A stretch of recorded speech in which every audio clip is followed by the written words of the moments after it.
A procedure of putting a sling on a patient who's out of bed could be very difficult. Sometimes the patient's in very poor position and sliding, and sometimes the patient could be bariatric. If a patient is out of bed, using two assists, one person always guarding the resident's body, you start to apply the sling from behind the patient. There's specific markers on a sling that let you know you're lining it up, like the center strap of a sling. In this example, we're going to show you some worst case scenario. The patient can't move at all, can't assist at all, could possibly be bariatric or in some kind of pain. We're going to use a floor lift and a limb strap to unweight that leg. So the limb strap will lift the leg, allowing us to continue feeding the sling underneath the patient. Once that leg is lifted with the mechanical lift, it's much easier to slide the sling in correct position for transfer. This is a technique that is very useful, and this is a technique that once again improves the environment for the healthcare worker. You can see that there's no manual exertion to getting this sling put on. Once you become very competent with these tools, you can quickly and easily get a sling under somebody. So we often plan on doing a transfer in a manual way in order to save time. And that's a very dangerous decision-making process. We never want a manual lift. There's always a way to get a sling under a patient.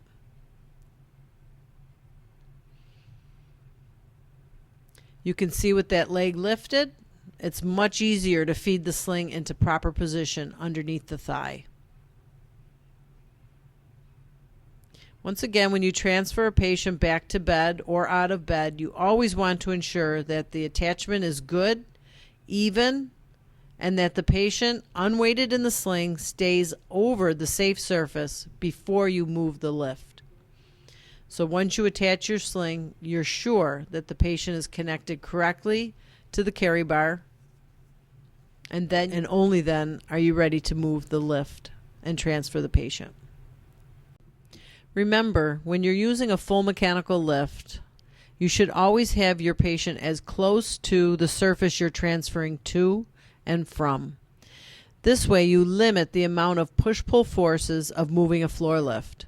You also limit the risk of the patient being bumped or moved out of their sling. It's very important to remember that full mechanical lifts are designed for transfers, not transport. Remember to push the lift and not the patient's body while they're in the sling. You want to keep that body between the two legs of the lift, and you don't want to off-center your lift. So it's very important that the lift be moved by pushing the lift, not the patient in the sling.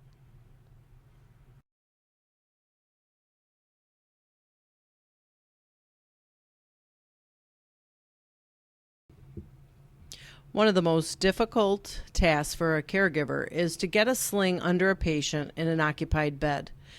When we look at a possible bariatric patient or a patient that's totally immobile or in some type of pain, it makes it even more difficult and more challenging.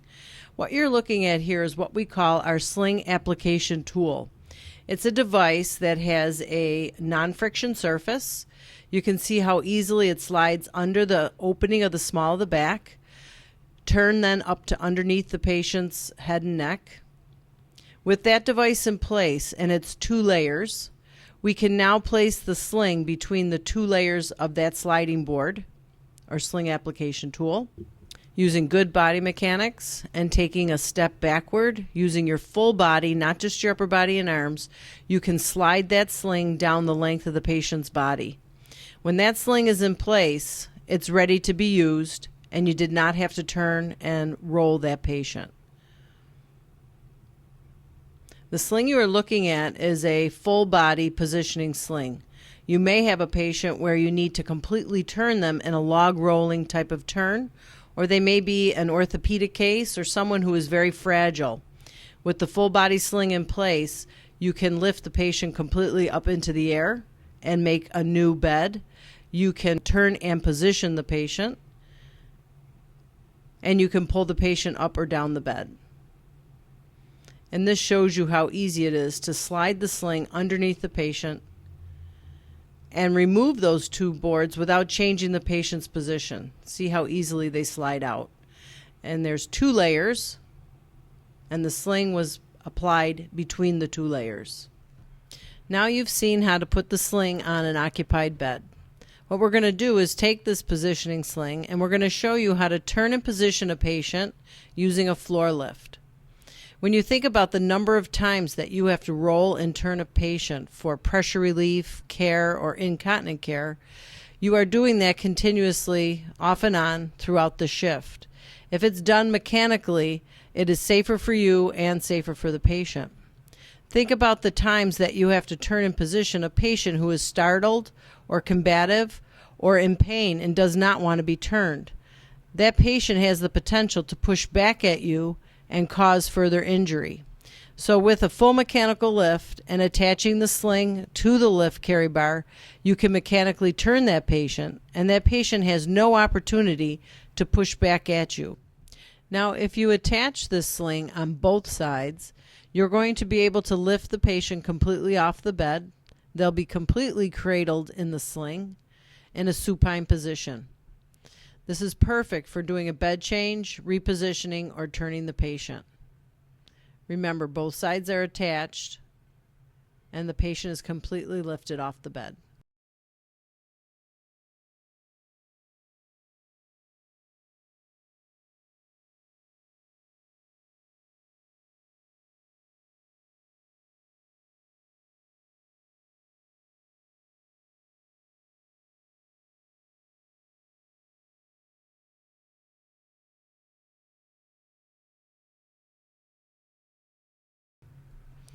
It's very easy to apply a tri-turner to a patient who's in bed. The tri-turner can be put under the patient with the use of the non-friction sheet. The tri-turner fits under the patient at their low spine, top of butt. The positioning of this sling is to help you turn the patient and still have access to their bottom. When we think of the number of times we turn and position a patient, we're looking at a safe patient handling tool that will mechanically turn a patient and allow us access for bathing and toileting, wound care, or a treatment. The tri-turner has Velcro straps that anchor on both sides of the bed so that the tri-turner can stay on the bed. When it's going to be used, the tri-turner is released on one side and attached to the lift. The tri-turner is anchored on one side, released on the opposite side. The tri-turner can be used on a portable ceiling lift, a fixed lift, or a floor lift.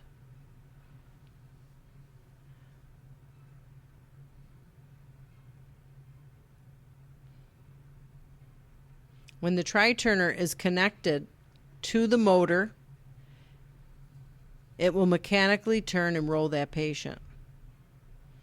Once again, you have a safe patient handling tool that will turn a patient mechanically, and it will also keep a patient over that may be startled or combative or someone who does not like to be turned and touched. Patients report that the use of this equipment is comfortable.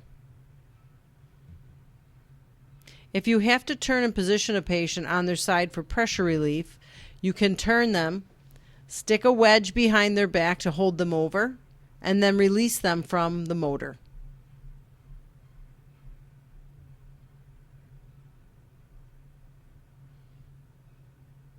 The convenience of keeping it on the bed so that it's there when you need it is a big plus to a healthcare worker.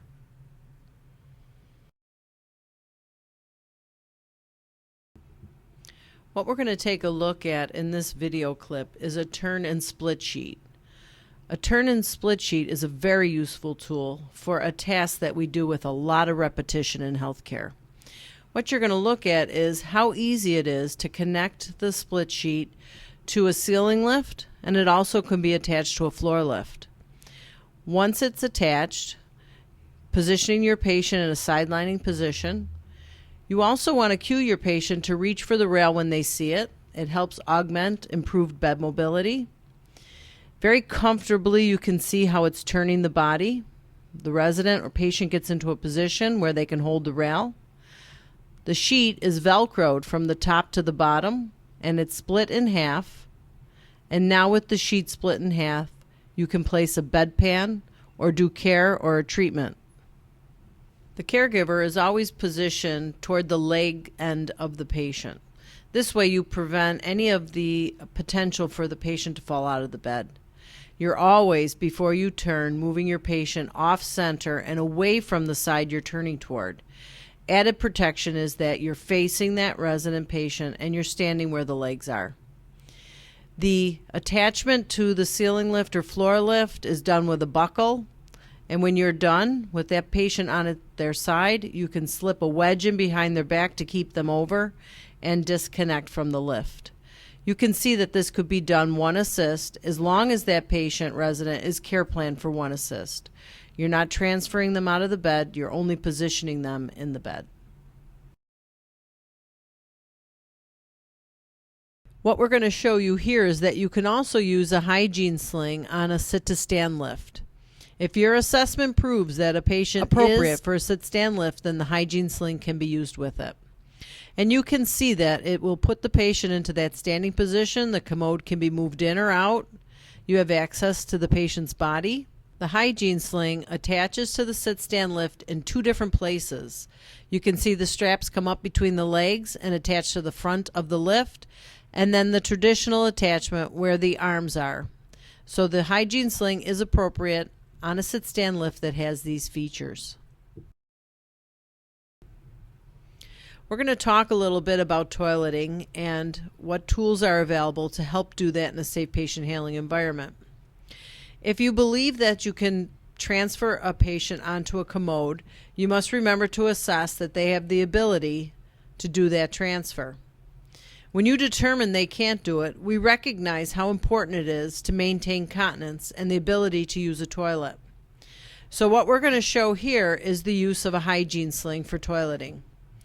The patient was unable to be transferred with a gait belt, but they could be transferred with the hygiene sling for toileting. With a hygiene sling, you must assess the patient's ability to be in that sling, and there is a measure of needed trunk control and head and neck control in order to use this sling. There are many types of slings on the market. This is not the only one. There are many versions, and there are even some out there that offer head and neck control. Most important part being that you're able to get at the person to get their clothing down or their brief off and allow them to use that toilet. We're going to show this transfer with a full mechanical lift. Attaching the hygiene sling to the full mechanical lift, the commode is placed bedside, and the patient is then transferred from bed to commode. It's a great way to maintain continency and allow that patient to continue to recover.